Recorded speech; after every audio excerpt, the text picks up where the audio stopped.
everyone, and welcome back to the Wisdom by Harry YouTube channel.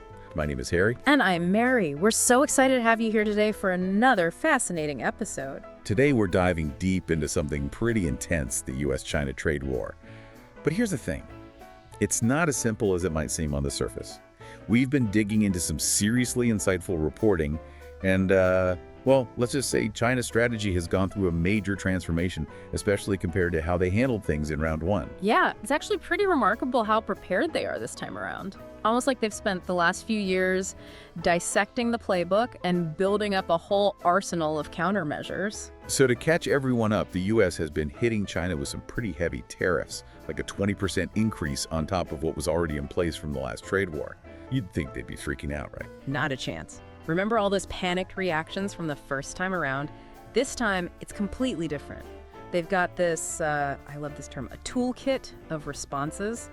We're talking tariffs on U.S. farm goods, of course, but also import restrictions, export controls, even sanctions, and it goes beyond just hitting our wallets. They're using regulatory reviews to make life difficult for American companies trying to do business in China. It's a multi-pronged approach.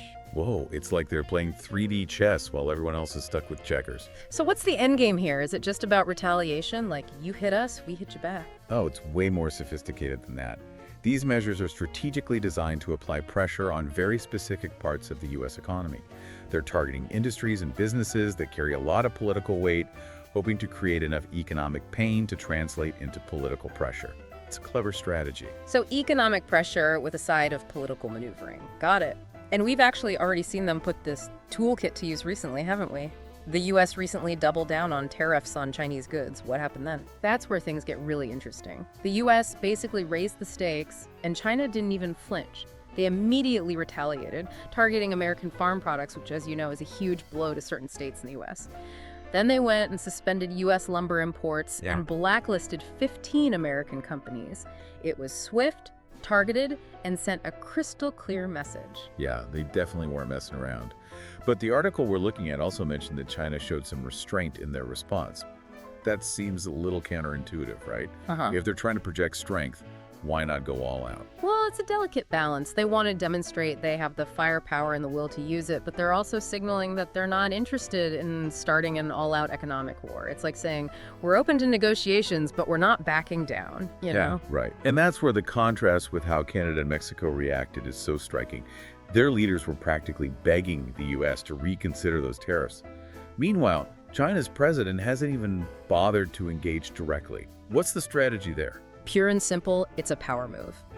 China wants to be recognized as a global power, deserving the same level of respect as the U.S.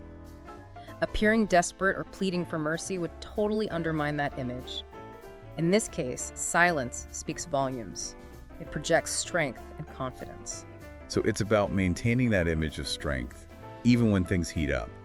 They're really playing the long game, aren't they? Absolutely. They're showing that they're in it for the long haul, not just reacting to short-term pressure tactics. They believe economic strength is directly tied to the Communist Party's success, and they're not going to jeopardize that for a quick win. Okay, so they're not backing down and they're not messing around. They're prepared and they're playing for keeps. Got it. Yeah.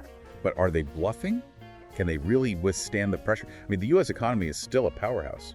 That's a great question, and it's where things get even more interesting. We'll dive into that right after the break. Well, the reports we're looking at suggest they're not bluffing at all. China's economy is still going strong, growing at almost 5% annually.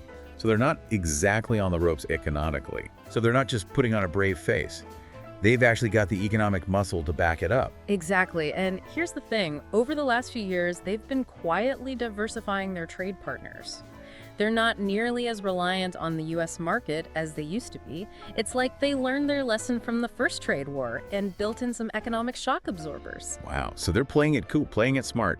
This whole toolkit approach, is it a sign of how future international trade disputes will be handled? Now that's a fascinating question, isn't it? It almost feels like a turning point.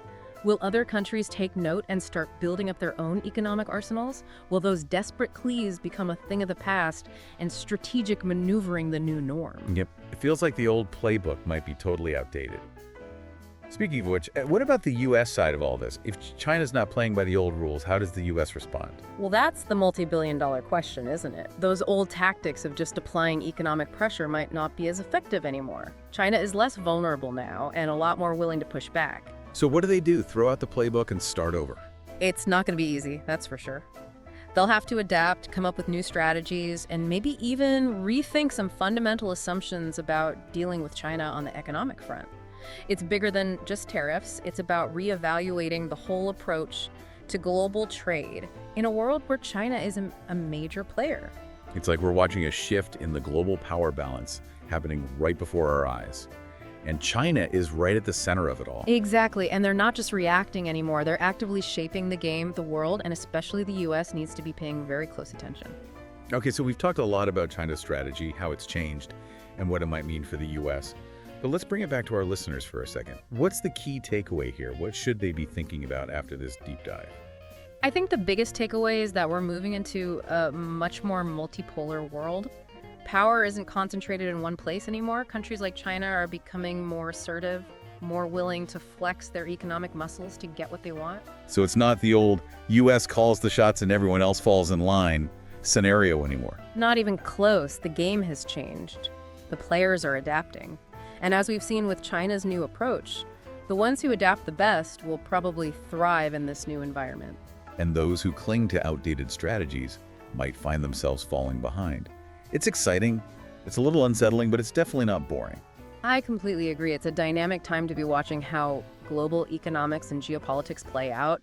The old certainties are gone, and we're all just watching to see what emerges in their coasts.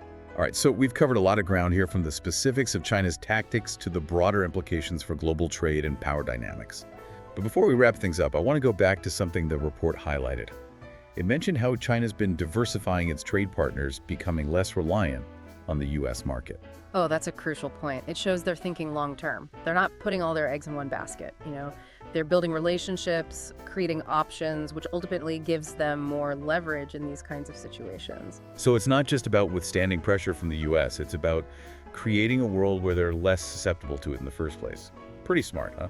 Absolutely. They're building a network that allows them to operate more independently on the global stage. It's a strategy I think a lot of other countries are watching very closely. It makes you wonder if this whole trade war situation might actually be accelerating China's rise as a global power, even if it comes at a cost.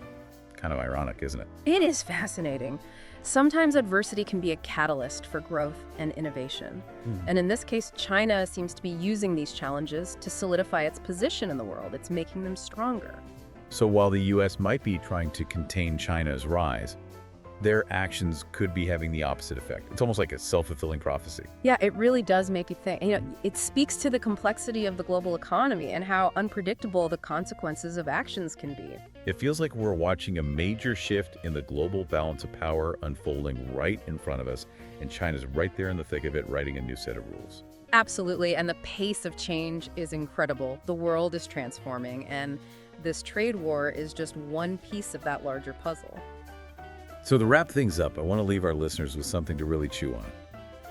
If this new approach from China is a sign of what's to come, how might it reshape the future of global trade and the balance of power we've been talking about? That's the big question, isn't it? Will other countries follow China's lead and adopt a more assertive stance in trade negotiations? Will we see a decline in the influence of traditional global institutions like the World Trade Organization? Will we need entirely new institutions? It's almost like China is throwing out the old rule book and writing a new one. And everyone else is trying to figure out how to play by these new rules. Yeah, that's a great way to put it. And it raises even more questions. Will this lead to a more fractured global economy with different blocs and alliances forming? Or will it force a renegotiation of the rules of global trade, creating a more equitable and balanced system? It's tough to say what the future holds, but one thing's for sure. Things are about to get very interesting. I completely agree. This is what makes studying global economics and geopolitics so fascinating right now. The old assumptions are gone, and we're all on the edge of our seats waiting to see what will take their place. Well, on that note, I think we'll leave our listeners to ponder those very questions. Thanks for joining us on this deep dive. It's been a wild ride, and we'll catch you next time with another one.